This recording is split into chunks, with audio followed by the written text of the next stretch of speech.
Nemesio Oseguera Cervantes, better known as El Mencho, was the leader of the Jalisco New Generation cartel. He was shot in a dawn raid and died from his injuries. El Mencho's finally dead, and footage from his last helicopter shootout is causing shockwaves on the internet. Dios santo! Señores, es aquí en el Grullo, reportando. On February 23rd, Mexican Special Forces got a break after tracking El Mencho through his girlfriend, which led them to his hideout near Tapalpa. Helicopters moved overhead as CJNG gunmen opened fire, turning it into a running shootout through wooded terrain.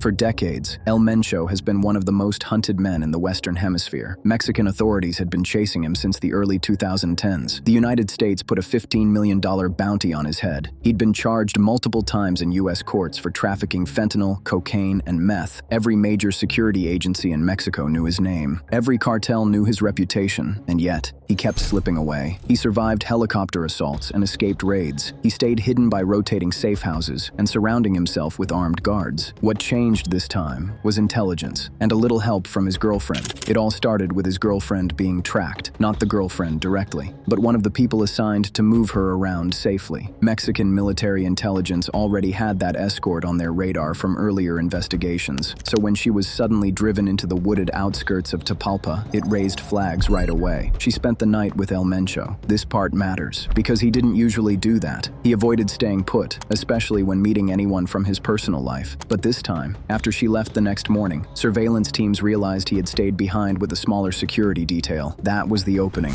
Once that was spotted, U.S. intelligence stepped in with extra confirmation of his location. With that locked in, Mexican commanders moved fast. Army units and the National Guard started sealing off roads around Tapalpa to cut off escape routes. At the same time, helicopters were positioned overhead, while Mexican Air Force aircraft scanned nearby terrain. Special Forces teams in neighboring states were put on standby in case CJNG tried to pull a diversion or rush reinforcements. U.S. intelligence provided additional confirmation of his position, allowing Mexican commanders to lock in the exact area. Once that was verified, Special Forces moved quickly to build the operation. The whole idea was simple: box him in before he realized what was happening. When troops began moving toward the cabins where he was believed to be hiding, CJNG security opened fire. El Mencho tried to get away with 2 bodyguards, while another group stayed behind to slow the soldiers down. That move bought him a little time, but not much. He ran into thick brush near a small cluster of cabins, trying to lose himself in the trees. Soldiers eventually spotted him hiding in the undergrowth. 8 gunmen were killed right there. El Mencho and the 2 bodyguards with him were seriously wounded. At that point, they were loaded onto a helicopter for emergency transport toward Mexico City.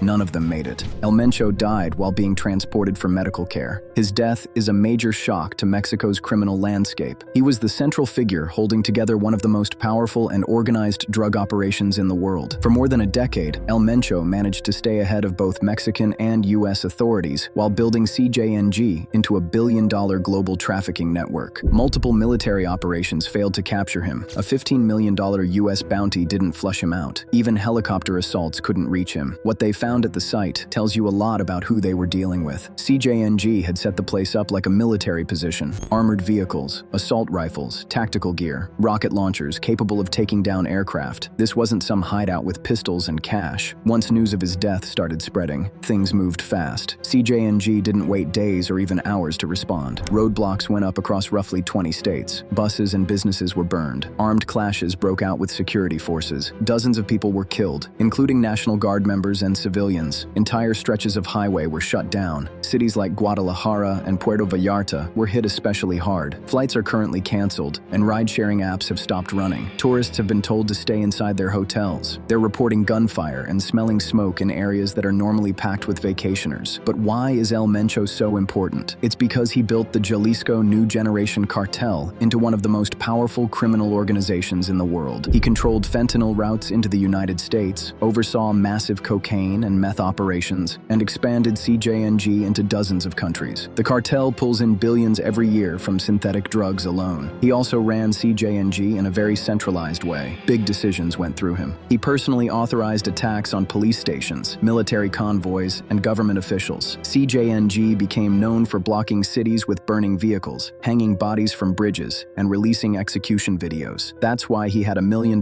US bounty. That's why he was charged repeatedly in American courts, and that's why his death immediately destabilized huge parts of the country. The problem now is what happens next. When someone like Mencho disappears, there isn't an obvious replacement waiting in line. CJNG is made up of regional commanders who control their own territories. Without a single boss holding everything together, those commanders usually start competing. That leads to splinter groups, turf wars, and higher murder rates. Security analysts are already warning that this retaliation wave may only be the beginning. Thousands of additional troops have been deployed, and many of the roadblocks have been cleared, but the cartel still has manpower, weapons, and money. So yes, Mexico just removed one of its most dangerous criminal figures. But history shows that taking out the top doesn't automatically calm things down. And that brings us to what Mexico is dealing with right now on the ground. Right now, Mexico is in containment mode. Puerto Vallarta's airport became a mess. People couldn't reach terminals because roads were blocked. Some flights were grounded. Travelers were stuck refreshing apps while military vehicles rolled past. In Guadalajara, traffic locked up, security checkpoints popped up everywhere, and movement around the city slowed to a crawl. And it wasn't just airports. Cartel crews took over highways by hijacking vehicles and setting them on fire, not to target tourists directly, but to make it harder for police and military to move. Ride shares stopped running in several areas. People staying in hotels were told to stay put. Anyone trying to leave suddenly had to figure out which roads were even usable. By the next day, officials said many of the blockades had been cleared and operations were stabilizing. But nobody serious about security is calling this over. The bigger concern is what comes after the smoke clears. CJNG doesn't work like a single chain of command anymore. It's more like separate regional crews that answer upward when there is a boss. Now there isn't. That's when people inside the organization start making moves. Some try to lock down territory, others push into new areas. Rival groups see openings, and that usually leads to quieter violence, targeted killings, and turf fights that don't always make headlines but rack up bodies. Travel experts are already telling people with trips planned in the next couple of days to rethink it, especially to coastal resort cities. Not because tourists are being hunted, but because movement is the dangerous part. You might be fine inside your hotel, but 10 minutes down the road could be a checkpoint, a blockade, or a confrontation you didn't see coming. Puerto Vallarta is a perfect example. It's always been treated differently because tourism brings in money, so organized crime tends to leave it alone. That line got crossed this week, and once that happens, people start reassessing the whole security picture. This could permanently dent Mexico's resort image, the same way Acapulco slowly slid from vacation hotspot to no-go zone over the years. Even if things calm down, travelers remember moments like this. Meanwhile, people on the ground are just trying to get back to normal. Thousands of additional troops have been deployed across affected states. Roadblocks are being dismantled. Military patrols have increased in major cities and along key highways. Federal forces are trying to stabilize areas hit hardest by CJNG retaliation, while also tracking cartel movements behind the scenes. On paper, some of the chaos has eased, but security officials aren't treating this as a return to normal, because retaliation like this usually comes in waves. The first wave from the cartel is loud and visible. Roadblocks, fires, clashes with police. It's meant to show strength and disrupt daily life. The next phase tends to be quieter and more dangerous. Targeted assassinations, internal betrayals, and territory grabs as rival commanders try to lock down drug routes and revenue streams. That's what authorities are watching for now. Mexican officials are also dealing with the economic impact. Even brief shutdowns can cost millions, and cartel leaders know that. Disrupting the economy is part of the strategy. It creates political pressure while reminding everyone who controls the streets. At the same time, federal authorities are trying to prevent CJNG from reorganizing too quickly. They're targeting weapons caches, arresting mid-level commanders, and monitoring known cartel corridors. The goal is to keep the group off balance long enough to stop a clean transition of power. But that's difficult when an organization already has international drug pipelines and billions in cash flow. There's also concern about spillover violence. CJNG doesn't operate in isolation. Rival cartels see moments like this as opportunities. Territories become contested. Old disputes resurface. New alliances form. Law enforcement ends up stretched thin across multiple fronts. So while headlines focus on Mencho's death, the real story is unfolding in real time across Mexico. The government says it's committed to maintaining control. The next several weeks will be critical. If CJNG splinters, homicide rates could rise sharply. If a new leader consolidates power quickly, the cartel could stabilize and continue operating much as before. Neither outcome is reassuring. laundering, because either way, the organization still exists, still has resources, and still controls major drug routes. Which brings up the harder question underneath all of this. How did El Mencho build a billion-dollar empire? El Mencho hasn't built this empire easily. By the time Nemesio Oseguera Cervantes became known as El Mencho, he had already lived several lives. He grew up in rural Mexico, moved to the United States in the 1980s, and eventually landed in prison on heroin trafficking charges in the 1990s. After serving time, he was deported back to Mexico. For a short period, he worked as a police officer. That didn't last. He moved quickly into organized crime, first as an enforcer, then as a hitman, and eventually into leadership roles within cartel networks. That background matters because it shaped how he ran things. El Mencho understood law enforcement tactics from the inside. He understood U.S. drug markets from personal experience, and he understood violence well enough to use it strategically. Under his leadership, CJNG expanded aggressively across Mexico and into dozens of other countries. U.S. agencies describe the cartel as one of the primary suppliers of fentanyl to the United States, along with massive cocaine and methamphetamine pipelines. Synthetic drugs were the real moneymaker. CJNG pulls in billions of dollars a year from fentanyl alone. The cartel established its own labs, chemical supply chains, trafficking routes, and armed enforcement wings. El Mencho kept tight control over that machine. Mexico offered rewards for information leading to his capture. U.S. officials also labeled CJNG a terrorist organization, reflecting how closely the cartel's operations resembled paramilitary activity. But despite all that pressure, El Mencho stayed free for more than a decade. El Mencho didn't live like the flashy cartel bosses people usually picture. No fleets of Lamborghinis rolling through city streets, no nightclub appearances, no public mansions with fountains out front. But make no mistake, the money was massive. According to U.S. investigators, he personally controlled hundreds of millions of dollars, with some estimates putting his net worth anywhere between $500 million and over $1 billion.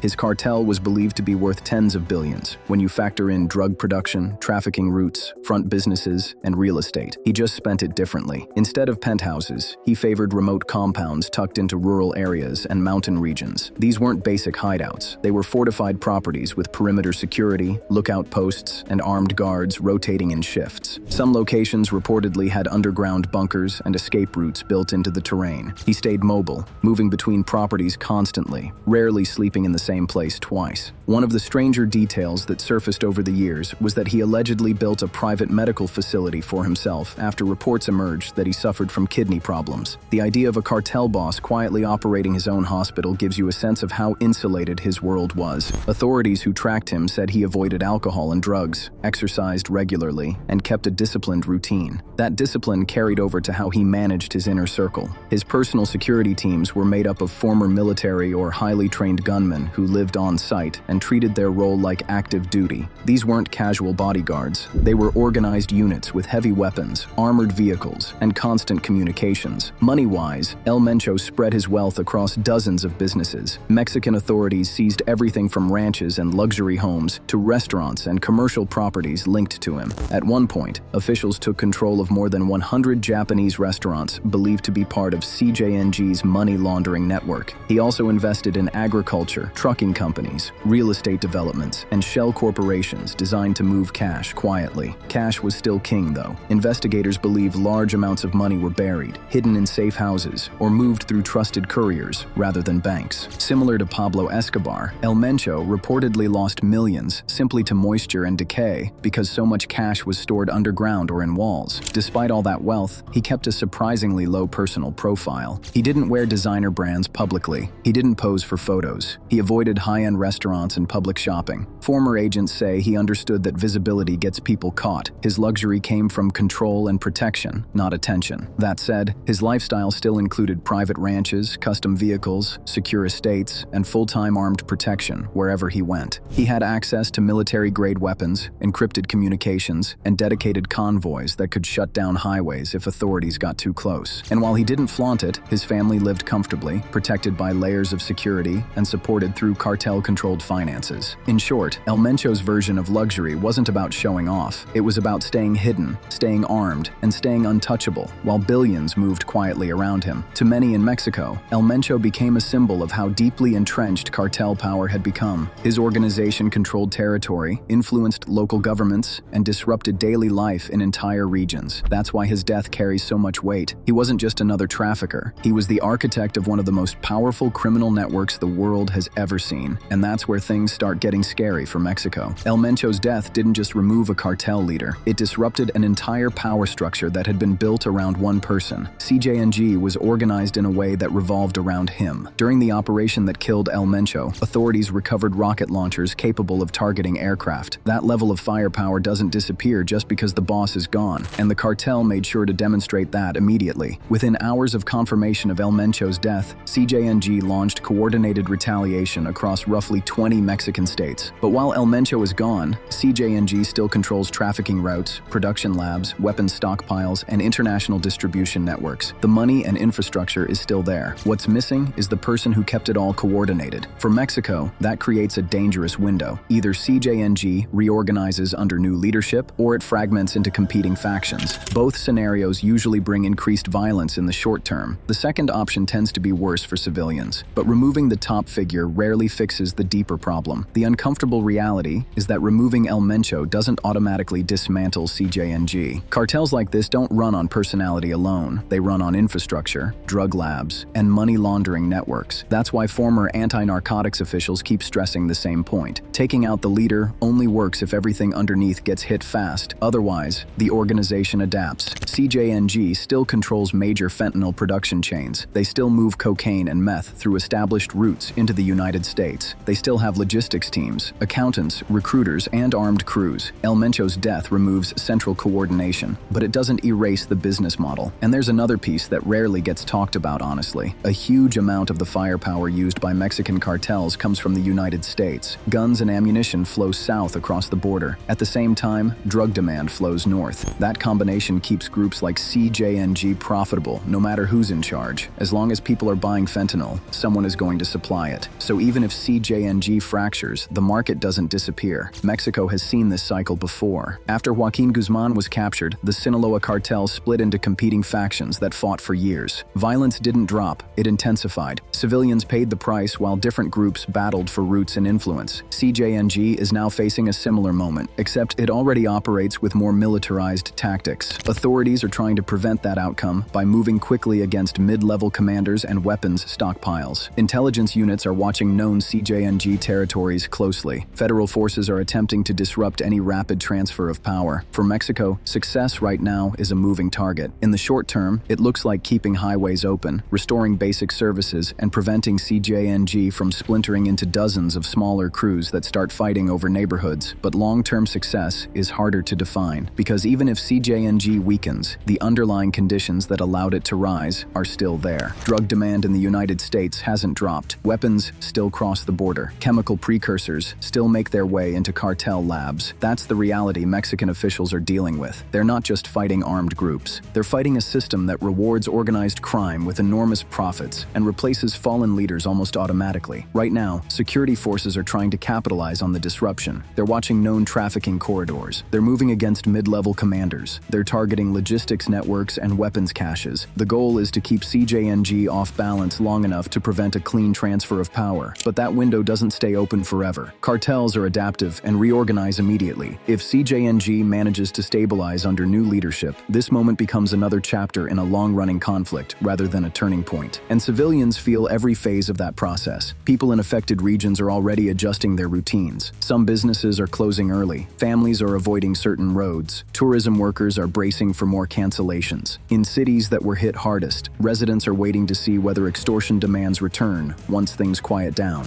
This is what life looks like during cartel transitions. Mexican leadership is being pushed to show results quickly. Washington wants proof that El Mencho's death will slow fentanyl flows. Local governments want stability restored. Meanwhile, CJNG is still operating. History suggests the next phase will be quieter but more complex. Less visible chaos, more targeted violence. And that's when homicide numbers often creep back up. So while headlines focus on the death of a cartel leader, Mexico is entering a period that will likely define the rest of the year. The coming weeks will show whether authorities can weaken CJNG's structure or whether the cartel simply adapts and continues. For ordinary people, the hope is simple, that roads and schools stay open, and businesses don't get shaken down, and violence doesn't spread into new communities. Those are modest goals, but in moments like this, they matter. One of the most powerful figures in organized crime is off the board. Now Mexico has to deal with everything he left behind.